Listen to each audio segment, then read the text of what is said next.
Halo warga Populi, kali ini kita ketemu dengan salah satu fisioterapis di Sleman, pemilik klinik Biofisio, yakni Mas Fajar, Mas Jafar ya. Iya. Oke.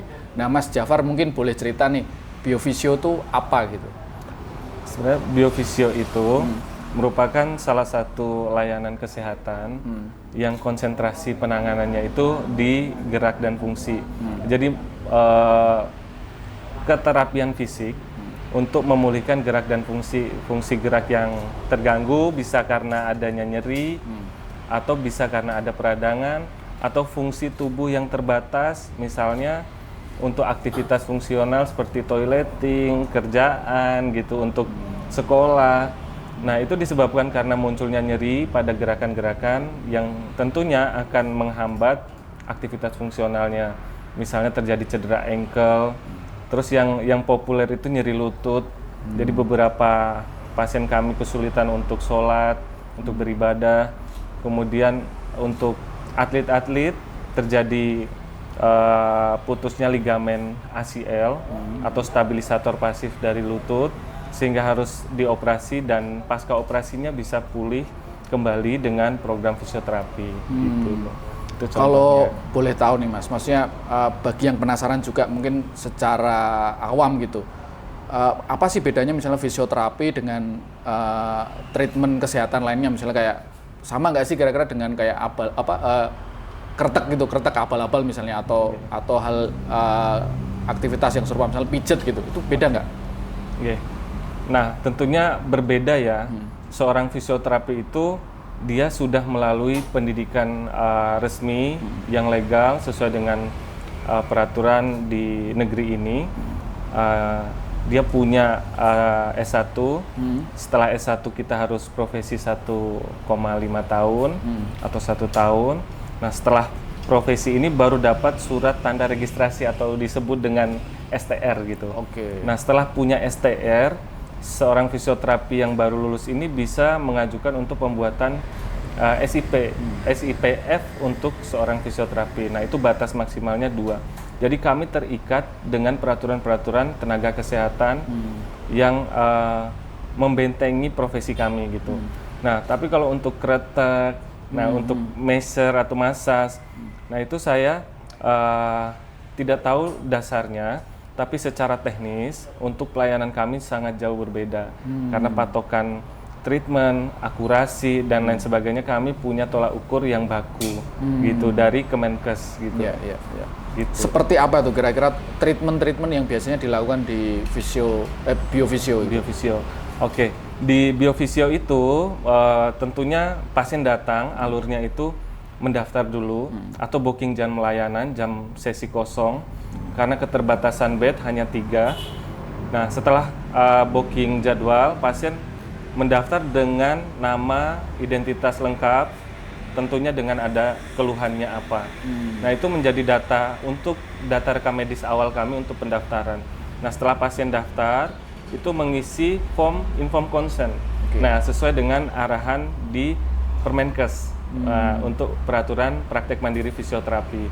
Nah, setelah bikin atau mengisi informed consent, nah di situ kami mulai melakukan asesmen pemeriksaan, baik itu keluhannya, riwayatnya, kemudian pemeriksaan spesifik, tes-tes khusus yang akan mengarah pada munculnya diagnosa fisioterapi. Nah, setelah diagnosa, nah itu baru kita sesuaikan kebutuhan pasien itu untuk treatmentnya apa. Contohnya, di sini kami punya modalitas beberapa electrophysical agent, yaitu bisa ada US atau ultrasound, ada inframerah, ada TENS. Kemudian, beberapa alat electrophysical agent ini menjadi pilihan untuk manajemen nyeri pada pasien yang datang, baik itu dalam kondisi radang atau iritasi tadi. Nah, setelah manajemen nyeri, untuk memulihkan kegerak dan fungsinya, kami menyiapkan beberapa alat gym yang menunjang untuk itu. Nah, dengan catatan beberapa kondisi itu ada fase latihannya. Jadi fase 1 itu pasca maintenance untuk kondisi nyerinya. Jadi kita jaga supaya tidak naik grade nyerinya. baru kita latih. Setelah itu ada screening untuk naik level sampai return to sport atau kembali berolahraga atau beraktivitas kembali. Gitu. Jadi ada jaminan untuk resiko cedera itu menjadi kecil kemungkinannya. Gitu. Kalau prosesnya sendiri untuk melakukan terapi di BioVisio ini berapa lama? Dari mulai mungkin yang paling ringan sampai yang berat gitu. Kalau dari yang paling ringan itu contohnya frozen shoulder atau nyeri pada bahu, itu kami bisa kisaran 45 sampai 60 menit. Sudah termasuk proses asesmen, pemeriksaan, kemudian pemberian electrophysical agent dan terapi latihannya. Plus evaluasi. Jadi di awal kita asesmen nyeri grade-nya berapa, termasuk dalam nyeri ringan, sedang atau berat. Nah, setelah treatment nanti kami akan evaluasi masih di posisi nyeri ringan atau sedang atau berat itu, atau sudah menurun ke ringan gitu, atau sudah sangat membaik gitu. Jadi itu gambaran singkatnya untuk frozen shoulder. Tapi kalau yang lama seperti low back pain atau nyeri boyok lah, kalau orang Jawa itu ini lagi populer. Karena boyokan nyeri pinggang ini juga percaya nggak percaya itu dia ada kaitannya dengan imunitas. Jadi kalau perubahan cuaca itu dia ngaruh juga sama tingkat pasien yang datang. Bukan karena faktor U ya? Umur maksudnya? Itu menjadi salah satu faktor. Cuman di sini percaya nggak percaya itu imun itu juga berpengaruh sama aktivitas. Baik itu usia tua atau muda. Gitu sama-sama bisa nyeri boyok atau nyeri pinggang. Nah, kalau keluhannya lokal di pinggang, itu bisa dengan durasi si frozen shoulder. Tapi kalau keluhannya itu naik ke punggung sampai ke leher, itu bisa sampai 75 menit gitu. Itu udah lama. Itu udah plus dengan terapi latihannya gitu. Kalau di BioVisio biasa kami menjalani rangkaian treatment seperti itu. Kebanyakan nih yang datang ke BioVisio itu dari mana nih? Dari maksudnya mungkin barangkali atlet atau pekerja atau mungkin pejabat dan lain sebagainya.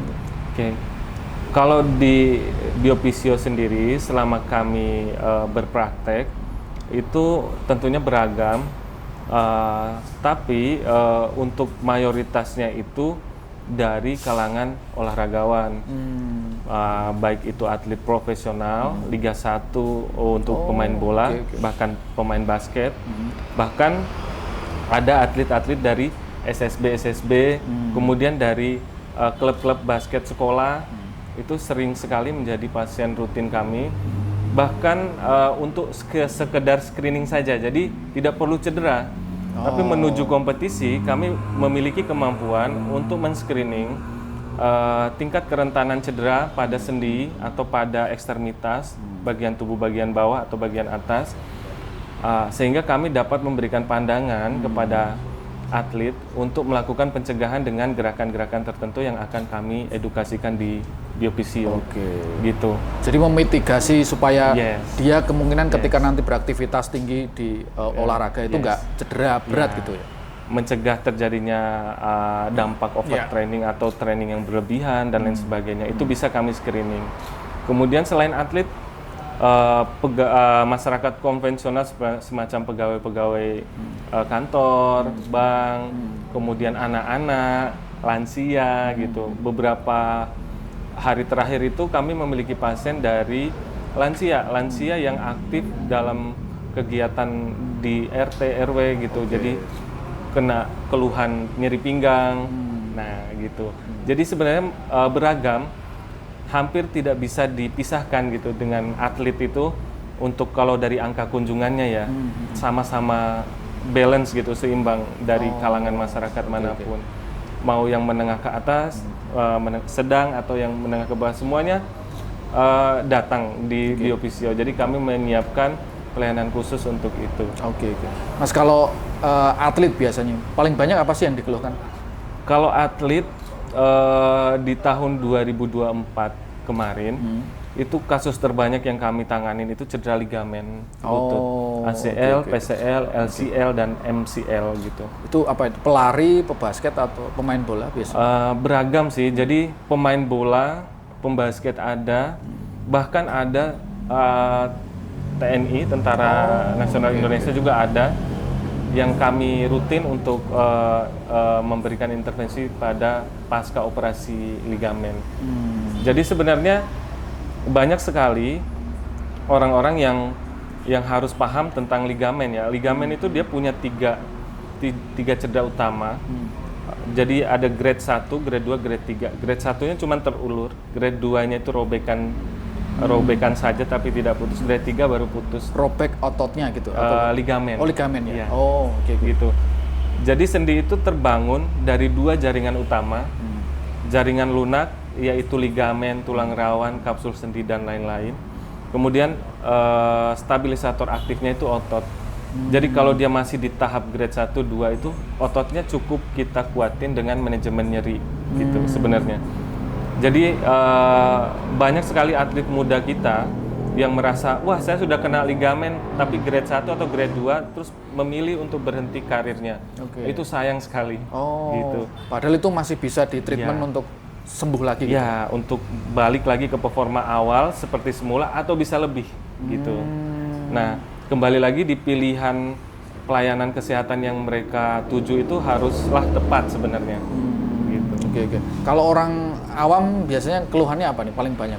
Kalau orang awam itu ada 2 keluhan yang paling rutin ya datang di biophysio itu. Yang pertama nyeri pinggang, yang kedua tuh nyeri lutut.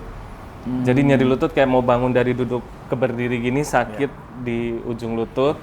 Kemudian nyeri pinggang itu tiba-tiba bisa muncul. Misalnya lagi ngambil gayung tiba-tiba pas batuk langsung kayak ketarik, itu bisa. Nah, itu sering sekali datang ke biophysio. Nah, ini keluhan-keluhan yang memang rata-rata banyak ya, terutama di sekitaran sini, di wilayah Sleman sendiri.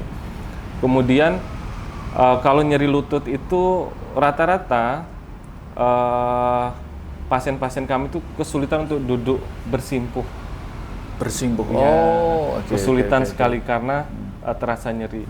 Nah itu untuk di biophysio itu alhamdulillah itu kita mampu menyelesaikan dengan tidak terlalu banyak pertemuan.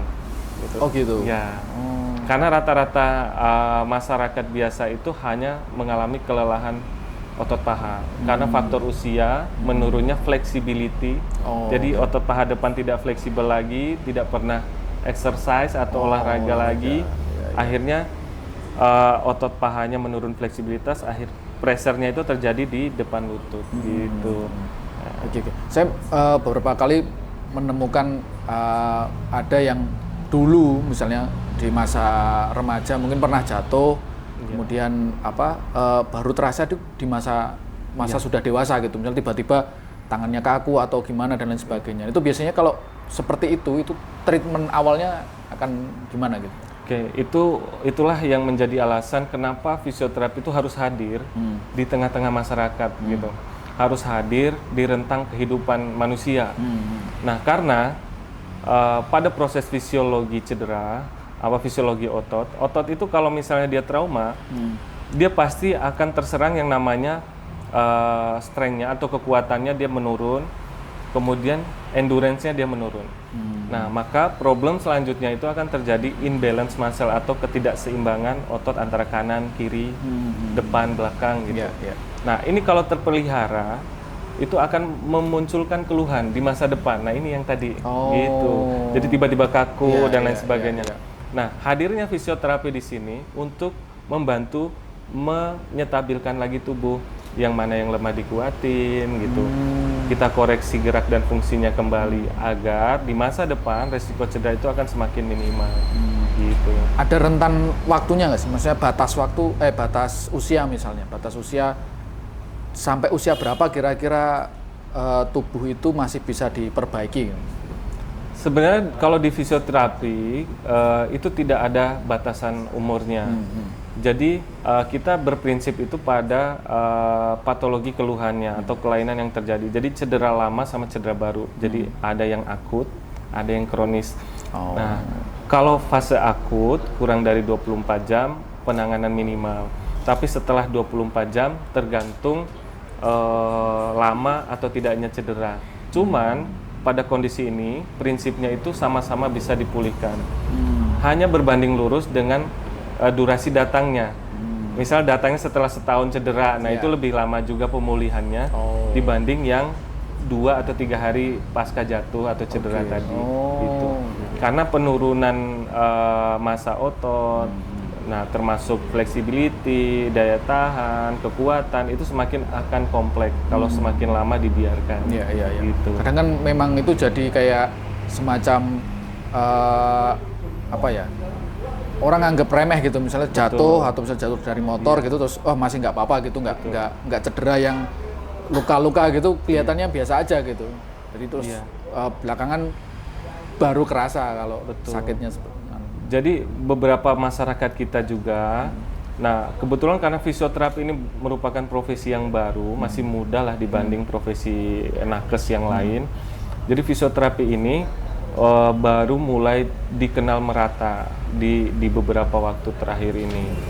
Nah, sebelum ada fisioterapi atau sebelum populernya fisioterapi itu, masyarakat itu ke alternatif semacam diurut dan lain sebagainya. Nah, sebenarnya di fisioterapi tidak menyalahkan urut dan lain sebagainya. Kita tidak menyalahkan, cuman pada kondisi tertentu urut itu akan menjadi kontraindikasi satu keluhan. Misalnya memberikan penekanan berlebih di sendi, maka akan menstimulus jaringan fibros yang akan membuat sendi itu terbatas gerakannya. Gitu. Oke. Tapi rekomendasi urut atau pijit yang nyaman gimana? Kalau memang tidak ada nyeri, no pain gitu, itu boleh dilakukan urut. Sangat, karena untuk mencari relaksasi dan kenyamanan untuk mengembalikan kondisi asli atau kondisi fisiologis ototnya itu bisa. Tapi kalau di sendi, ya itu tadi bisa menstimulus jaringan fibros atau cedera lanjutan pada sendi itu.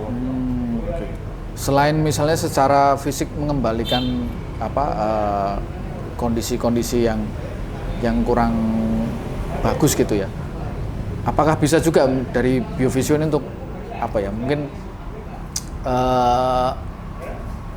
mendorong keperkasaan misalnya cowok gitu Mas, kira-kira ini misalnya. Jadi kalau dalam teori fisiologinya itu, jadi fisiologi otot untuk otot-otot reproduksi itu terdiri dari otot-otot dasar panggul. Nah, di fisioterapi itu ada exercise Kegel namanya, atau Kegel exercise. Nah, itu bisa membantu baik wanita ataupun laki-laki dalam hal hubungan atau kebutuhan intimnya ya gitu. Nah, itu di fisioterapi bisa kami bantu untuk kita programkan. Nah, alangkah bagusnya jika berkolaborasi dengan nakes lain seperti dokter dan lain sebagainya gitu. Nah, di fisioterapi pandangannya seperti itu. Oke, siap. Nah, kalau di Sleman sendiri maksudnya untuk Biovisio sendiri ini termasuk ini nggak Mas, antusiasnya besar nggak nih dari masyarakat gitu? Jadi sebenarnya Biovisio ini kan baru hadir di Sleman ini kurang lebih 2 mingguan ya. Sebelumnya kami ada di Rejowinangun, di sampingnya Gembira Loka. Nah, pas hadir Biovisio di minggu pertama, mungkin masyarakat baru lihat ini apa ya gitu dan baru mempelajari. Jadi kita belum ada promosi dan lain sebagainya. Nah, masuk ke 2 minggu lebih ini, antusias itu mulai naik ya. Di media sosial kami sendiri, view story untuk edukasi itu sehari saja tuh view-nya sudah sangat banyak sekali. Kemudian angka kunjungan juga, alhamdulillah setiap hari itu selalu akan ada pasiennya. Jadi bahkan sudah ada yang booking seminggu sebelum malahan gitu untuk hari Sabtu besok. Nah, jadi antusiasnya itu sangat besar sekali ya. Cuman kami tidak memungkiri bahwa Biovisio ini hanya perlu sosialisasi untuk keberadaannya diketahui oleh masyarakat yang membutuhkan, kira-kira begitu. Oke. Kalau pasiennya sendiri dari lingkup wilayah DIY saja atau banyak juga yang dari luar wilayah? Kalau kemarin, ini kita ambil contoh hari Senin kemarin ya. Jadi hari Senin kemarin tuh kami kedatangan 2 pasien dari Boyolali. Oke. Gitu. Ini untuk setelah 2 minggu 2 minggu kita jalan ya. Nah, waktu di Gembira Loka dan di samping Rejowinangun itu, di samping Bonbin, itu pasien kami dari Klaten, dari Kediri, ada yang dari Jakarta, dari Kulon Progo gitu, dan masih banyak lagi dari luar daerah lain yang datang ke Biovisio untuk berobat, gitu. Kemudian untuk wilayah Jogja sendiri itu sudah pasti, dari Sleman sampai Bantul sampai Gunung Kidul. Oke, gitu. siap. Nah Mas, mungkin sebelum kita akhiri obrolan yang sangat menarik ini, boleh nggak sih Mas kasih tips buat warga Populi terutama, apalagi yang mungkin punya hobi lari atau beraktivitas yang tinggi, terutama mungkin berolahraga atau mungkin bekerja yang mungkin harus lembur-lembur gitu. Apa yang supaya mereka bisa ngejaga tubuhnya sendiri? Oke. Jadi dalam aktivitas berolahraga itu prinsipnya untuk di kacamata kami sebagai fisioterapi itu hanya ada 2 ya, latihan dan stretching. Nah, sebelum latihan stretching, kemudian latihan, kemudian stretching lagi, gitu. Nah, stretching ini bisa ditempatkan waktu pemanasan, gitu, atau dia stretching dulu baru pemanasan, gitu. Karena stretching itu memastikan bahwa kekuatan dan power yang akan kita keluarkan nanti waktu latihan itu setara dengan penguluran yang kita lakukan. Nah, ini tuh kadang dikesampingkan gitu, sehingga munculnya kram atau nyeri pasca latihan itu banyak sekali terjadi di atlet kita. Jadi prinsipnya cuman latihan, stretching. Gitu. Stretching dilakukan sebelum dan sesudah latihan. Itu aja sih. Itu saran pokok. Nggak harus wajib mandi es kayak misalnya pemain bola kan habis main biasanya terus kayak gitu, nggak wajib ya? Kalau itu masuk ke treatment khusus. Jadi bagi kondisi-kondisi pasca pemulihan cedera atau kondisi yang memiliki resiko tinggi, itu kami siapin di Biovisio bathtub khusus dan kulkas full es untuk rendam es sebelum kompetisi. Gitu. Siap. Nanti kita siapkan bathtubnya untuk berendam. Gitu. Siap. Nah Mas, mungkin terakhir buat warga Populi yang kira-kira nanti mau istilahnya apa ya, membengkelkan tubuhnya ke sini gitu, kira-kira ada promo nggak di Biovisio? Di Biovisio sendiri kita itu menyiapkan beberapa layanan ya. Jadi baik layanan sport injury, baik dari layanan stroke, gangguan saraf dan lain sebagainya pasca stroke gitu. Kemudian baik dari layanan baby spa gitu. Kemudian anak berkebutuhan khusus, anak gangguan perilaku, gangguan belajar, kita siapin pemeriksaannya. Kemudian keluhan-keluhan umum, boyoan semua. Nah, karena ini sangat banyak layanannya, jadi kami membuat jenis-jenis paket layanan, gitu. Jadi paket layanan ini bisa warga Populi klaim kalau sudah mendaftar di awal melalui pendaftaran, dia mengisi form pendaftaran dan lain sebagainya. Setelah itu baru terserah deh nanti nunjuk yang minimal 3 pertemuan, 5 pertemuan, 8 pertemuan atau 10 pertemuan. Nah, tentunya dengan perbedaan harga yang miring lah dibanding pertemuan reguler. Siap. Jadi kita siapin paket promo. Ya, itu untuk warga Populi dan warga Sleman sekitarnya. Siap. Terima kasih Mas sama-sama. Japar untuk obrolan kali ini. Terima kasih banyak juga untuk tipsnya dan ilmunya yang dibagi untuk warga Populi. Demikian warga Populi, obrolan sehat hari ini. Semoga bisa bermanfaat, jadi tambah ilmu, jadi tambah wawasan untuk warga Populi. Terima kasih.